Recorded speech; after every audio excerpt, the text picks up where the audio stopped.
रब्बिल आलमीन पढ़ता है और कुल हु अल्लाहु अहद की सूरत पढ़कर फिर रुकू करता है, सजदा करता है। मेरे प्यारे साथियों, मुख्तसर नमाज पढ़ाकर सलाम फेर देता है। नमाज लंबी पढ़ाना चाहते हैं, बच्चे की रोने की आवाज आती है, रहमते मोहम्मद के अंदर जोश आता है, नमाजी को मुख्तसर कर दिया जाता है।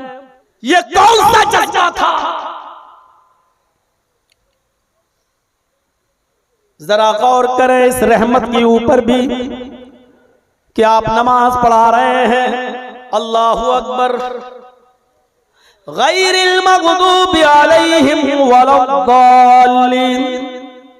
नबी के पीछे बड़े बड़े सहाबा नमाज पढ़ रहे हैं। नबी के जमाने में औरतें भी मस्जिद में आया करती थी, औरतें भी नबी के पीछे नमाज पढ़ रही हैं। अल्लाह के नबी ने इरादा किया मैं लंबी किरत करूं, और आपने सूरह बकरा शुरू कर दी। आप लंबी किरत करना चाहते हैं, आप लंबी नमाज पढ़ाना चाहते हैं। अलिफ लाम मीम ज़ालिकल किताबु ला रैब फीह हुदल लिल मुत्तकीन। आप लंबी नमाज की नियत किए हुए हैं। आपके सहाबा नबी के पीछे लंबी किरत सुनने के शौकीन हैं। वो चाहते हैं क़याम लंबा हो, वो चाहते हैं कि रुकू लंबा हो, वो चाहते हैं कि सजदा लंबा हो। नबी नियत किए बैठे हैं लंबी किरत करने का। नमाज में किरत लंबी शुरू भी कर दी, पता नहीं कब खत्म होगी, पता नहीं ये रकात कितनी लंबी होगी। इतने में मुहम्मदुर रसूलुल्लाह के कानों में औरतों के मजमे से, पीछे लगी हुई औरतों के सफों में से किसी बच्चे के रोने की आवाज नबी के कान में आती है। जैसे ही बच्चे के रोने की आवाज नबी के कान में गई, समझ गए ये बच्चा या तो भूख की वजह से रो रहा है या किसी तकलीफ की वजह से रो रहा है जो माँ अपने साथ लेके आई। अगर आज नमाज लंबी कर दी तो इस बच्चे के भूख में डिस्टर्ब होगी, इस बच्चे की माँ को भी बच्चे की तरफ दिमाग लगा रहेगा। अल्लाह ना करे किसी बीमारी में कोई मुब्तला हो या उस बच्चे को क्या परेशानी हो। वो रऊफुर रहीम, वो बिल मोमिनीन रऊफुर रहीम, वो मोमिनों पर रहमत बनकर आने वाला नबी लंबी क़ीरत की नियत छोड़ देता है और उसी जगह पर कहता है अल्लाहु अकबर और मुख्तसर सी तस्बीह पढ़ता है सुभान रब्बियल अज़ीम समी अल्लाहु लिमन हमीदा। मुख्तसर सी दुआ पढ़ता है रब्बना वलकल हम्द अल्लाहु अकबर कहकर सजदे में जाता है। मुख्तसर सी तस्बीह पढ़ता है सुभान रब्बियल आला अल्लाहु अकबर कहकर उठता है। मुख्तसर सी तस्बीह पढ़ता है रब्बिग़फिरली, फिर कहता है अल्लाहु अकबर। दूसरी रकात में खड़ा हो जाता है और दुआ मांगता है अल्हम्दुलिल्लाहि रब्बिल आलमीन पढ़ता है और कुल हु अल्लाहु अहद की सूरत पढ़कर फिर रुकू करता है, सजदा करता है। मेरे प्यारे साथियों, मुख्तसर नमाज पढ़ाकर सलाम फेर देता है अस्सलामु अलैकुम व रहमतुल्लाह, अस्सलामु अलैकुम व रहमतुल्लाह। मेरे प्यारे भाइयों, ये रसूल की रहमत थी। नमाज लंबी पढ़ाना चाहते हैं, बच्चे की रोने की आवाज आती है, रहमते मोहम्मद के अंदर जोश आता है, नमाजी को मुख्तसर कर दिया जाता है।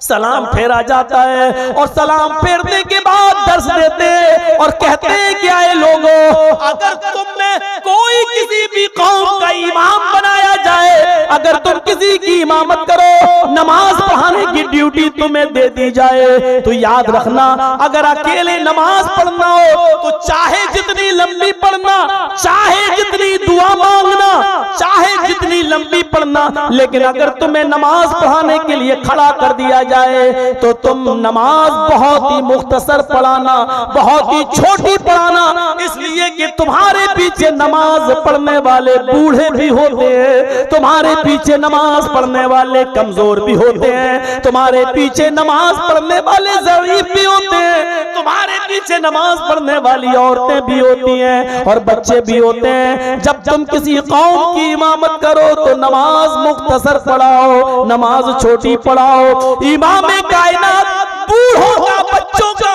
औरतों का ख्याल रखते हैं तो नमाजी को मुख्तसर और छोटी पढ़ाने का हुक्म भी नाफिज कर देते हैं। ये रहमतुल लिल आलमीन की रहमत नहीं तो और क्या है? ये बिल मुमिनीन रऊफुर रहीम, मोमिनों के साथ रहमो करम का मामला नहीं तो और क्या है? नमाज ही मुख्तसर कर दी और हुक्म भी दे दिया कि नमाज मुख्तसर पढ़ो। हाजी साहब को हदीस मालूम नहीं है, मौलाना साहब मस्जिद में है नहीं, हाजी साहब की तो आज चमक गई, लोगों ने कहा नमाज पढ़ाओ। हाजी साहब को हदीस मालूम नहीं है, जिंदगी में पहली बार नमाज पढ़ाने खड़ा कर दिया। अब हाजी साहब अपनी पूरी जिंदगी का इल्म नमाज में झोंक रहे हैं और मगरिब की नमाज में लगे सूरह यासीन पढ़ने। आज मौका है हाजी साहब को ये जताने का कि देखो हमें कितनी लंबी लंबी सूरतें याद हैं। मेरे भाइयों, इसीलिए कहा इल्म वालों को नमाज पढ़ाने के लिए आगे खड़ा करो। हाजियों के पास इल्म नहीं होता, वो सिर्फ एक रुकन अदा करके आया है हज का, वो आलिम नहीं है। नमाज किसी आलिम के पीछे पढ़ा करो जो नमाज के मसलों को जानता है। अगर आलिम का इंतजाम नहीं है तो इंतजाम करो। वो मस्जिदें बड़ी महरूम मानी जाती हैं जिन मस्जिदों के अंदर जाहिल इमामत करें और आलिमों को इमामत नसीब न हो, बल्कि बहुत सी जगह आलिमों को जाहिलों के पीछे नमाज पढ़ना पड़ती है। उलमा की कदर करो, अपनी मस्जिदों में कितना भी महंगा मिले लेकिन आलिम का इंतजाम करो ताकि वो तुम्हारी नमाजों को अच्छा पढ़ा सके, कुरान और हदीस की रोशनी में सही नमाजें पढ़ा सके। वरना जाहिलों के पीछे नमाज पढ़ोगे तो जानते हो वही हालत होगी जैसे एक दरिया के किनारे कुछ लोग मछली का शिकार कर रहे थे और मछली, नमाज का टाइम हो गया जोहर का, तो 4 लोग थे, कहने लगे चलो नमाज पढ़ लो। तो चारों जाहिल थे, तो कहा कि किबला कहां है? तो कहा किबला तो पता नहीं चल रहा, तो चलो इसी नदी को किबला बना लो। नदी की तरफ मुंह करके नमाज पढ़ने लगे। अब जाहिल है तो उसको नहीं मालूम, तो अब नदी को किबला बना लिया। अब एक उसमें इमाम बन गया, 3 मुक्तदी बन गए। इमाम ने कह दिया अल्लाहु अकबर, मुक्तदी ने भी कह दिया अल्लाहु अकबर। अब जोहर की नमाज में तो आहिस्ता तिलावत होती है मनी मन में, लेकिन चूंकि वो जाहिल ही थे तो क्या करें। अब वो इमाम साहब जोर से पढ़ना शुरू कर दिए, दिखा रहे हैं कि देखो मुझे याद है। अब पढ़ने लगे अल्हम्दुलिल्लाहि रब्बिल आलमीन अर्रहमानिर रहीम मालिकी यौमिद्दीन इय्याका नअबुदु व इय्याका नस्तईन इहदिनस सिरातल मुस्तकीम कह पाए बस, इहदिनस सिरातल मुस्तकीम। नदी में देखा मछली उछली और फिर मछली गोता मार के फिर पानी में घुस गई नदी में। अब इमाम साहब बेचारे वो ऐसे देख इहदिनस सिरातल मुस्तकीम, वही कह ले इहदिनस सिरातल दर दरिया खड़बड़ चीज। अरे ये दरिया में क्या खड़बड़ा रहा है? तो पीछे जो 3 लोग खड़े थे उनमें से एक ने कहा मछली होगी या कछुआ।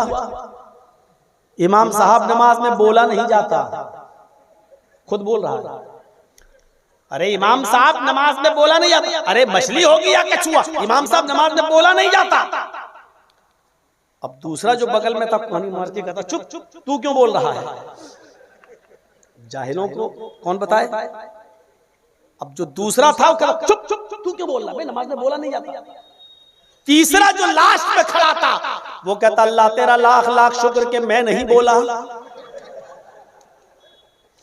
अब जाहिलों को इमाम बनाओगे तो नमाजों का यही हाल होगा। इसलिए उलमा को, आलिमों को आप अपना इमाम बनाइए ताकि वो आपकी नमाज अच्छी तरह पढ़ा सके, आपकी नमाज कबूल हो सके। वो नमाज के मसाइल जानता है। अगर जोहर में 5 पढ़ा दिया तो अब क्या करना है, जोहर की 3 पढ़ा दिया तो अब क्या करना है। कोई रकात बीच में रुकू या एक सजदे की कमी रह गई और फिर वो खड़ा हो गया तो अब बाद में क्या करेगा। मेरे भाइयों अब क्या करना है, नमाज में भूल चूक तो किसी से भी हो सकती है। इसलिए उलमा को, नमाजियों को, आलिम को ही इमाम बनाइए। ये अल्लाह के नबी की रहमत है कि नबी अकरम सल्लल्लाहु अलैहि वसल्लम ने नमाज को मुख्तसर पढ़ाने का हुक्म दिया।